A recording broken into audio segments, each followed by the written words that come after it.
Good morning and welcome back to my journey to RichmondCC. I'm your host, Brandy Miller, and this segment is about teachers, faculty, and staff traveling from across the world to a small town in North Carolina called Hamlet.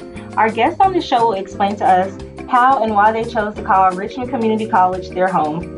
Let's welcome history instructor Alex Yarborough. Thank you for having me. It's so nice for you to be here.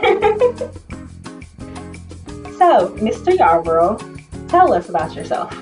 Well, instructor of history, trained in European history, originally from Tennessee and loving North Carolina. Wow, so what decisions led you to become a history instructor? But if you look around the present, I think we see a lot of potential, but we also see a lot of pitfalls and perils. And so what's needed is understanding. Looking at patterns, I hope, can help. And so if we zoom out and look at the past, perhaps we'll understand the present a bit better. But more than that, I think if we encounter people in the past, we can acquire more empathy. The more difference we encounter, the more tolerance we acquire. Wow. So what inspired you to come to RichmondCC? And would you say this would be a plan A for you or a plan B? Oh, well, I always wanted to teach at a place where I'd be supported by a dynamic administration, and always wanted to be part of an institution that didn't settle, that always wanted to do more for students, that wanted to move with the world that's moving, and I want to support those efforts. So as soon as I saw RichmondCC, I saw it as that kind of place, and have not looked back since. You are the third person that has gave me the same answer about this. We didn't coordinate, I promise. It's like, I guess being at a bigger school or university, people don't feel like they get to voice their opinion like they want to, but versus being at a smaller school, they get more opportunity and authority. Well, I think the size helps, but I think it's really just the culture of what we have here. It's just the support from the administration, collegial colleagues. It's just, I don't know, it's hard to put, in some cases it's hard to put what is the secret sauce? It's hard to put your finger on it, but it is a place where I come on the campus excited every day, and that's why I want to stay. Kind So, how do you encourage your students to care about events that have happened in the past? Well, I kind of, in this respect, want to divide my students into two different categories. Minority students do come with really a thirst for culture. They want to be a history, to sort of travel vicariously, encounter different civilizations, different countries, different eras in American history. And those students, of course, are a real pleasure. But let's be realistic. A majority of students do not come with that mentality. So how can I serve them?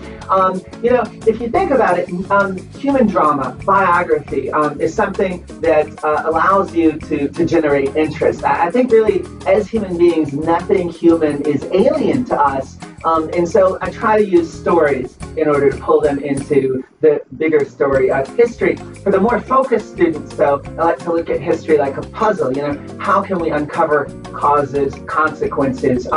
But I try to see myself as an energy source in the classroom. I mean, they may come to me tired, but I'll be awake. They may be ready to tune out, but I'll try to challenge myself to make them tune in. At the same time, it's an ongoing challenge, and I always want to look for new ways to get students engaged.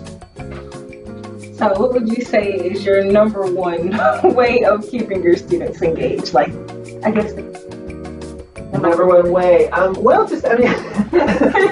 letting them be disengaged. If they look like they're listless or asleep, start walking around, physically even walking around the classroom a little bit. Mix it up, right? If something is working, so I guess I'd say adaptability. If I come into the classroom with a specific thing I want to talk about, and that's working, then I'll stick with that. And if it's falling flat, I'll shift to a plan B. If that's falling flat, I'll shift to a plan C. So I'm just trying to adapt to them. I don't want to teach to, the group of students I planned for. I want to teach to the group of students that I have. And so what I do in one section may be different from what I do in a different section.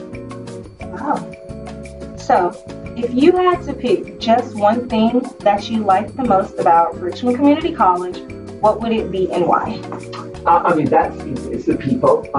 Working with good people changes everything. That goes for colleagues. That goes for the administration. The people that are hired can make or break an institution. And so, yeah, that's what I like best.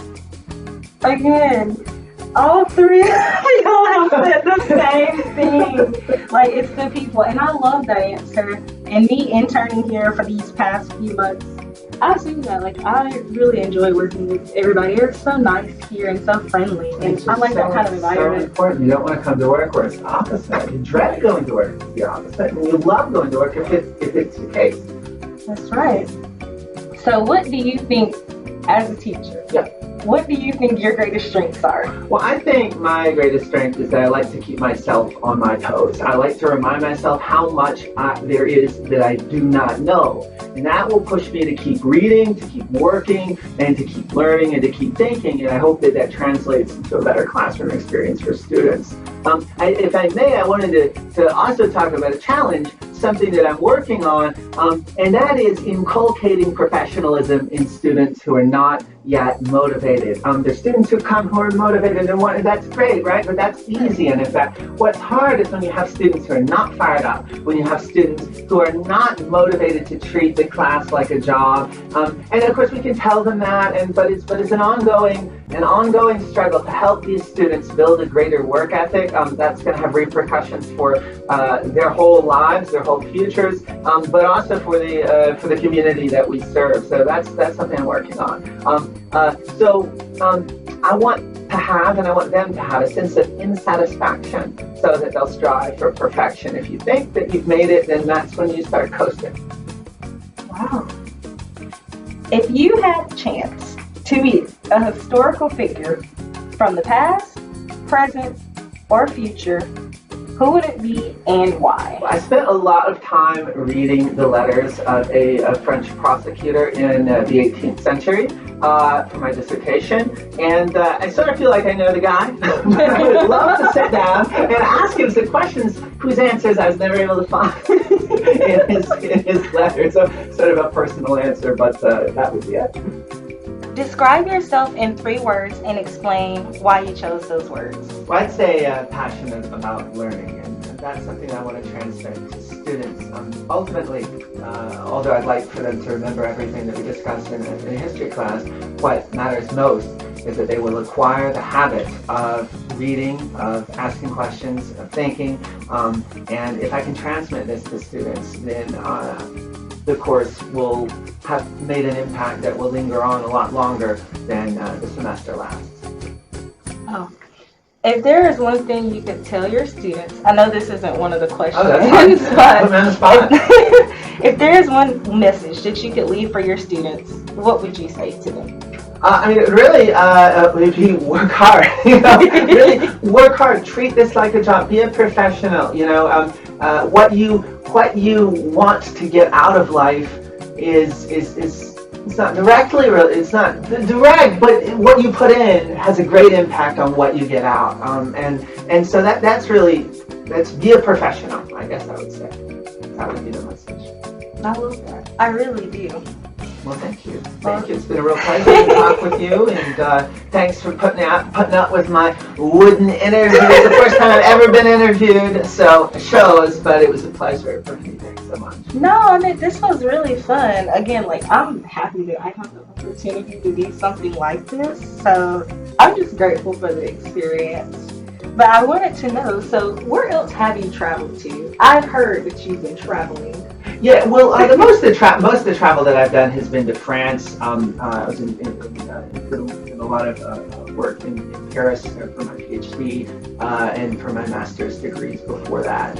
So I've traveled around to other countries as well, but France is the place where I really have more of a connection. Oh, so how long were you in France? Add it all up, 5 years, around 5 years. Okay, so was it weird driving on the other side of the road? Oh, well, actually, that's the British. The French, the only thing that's different in driving there is that they love traffic circles everywhere, and very few stoplights. So, yes, driving there, you'd always, okay, when do I merge? When can I get on? How long, So, traffic circles a bit, but not so bad.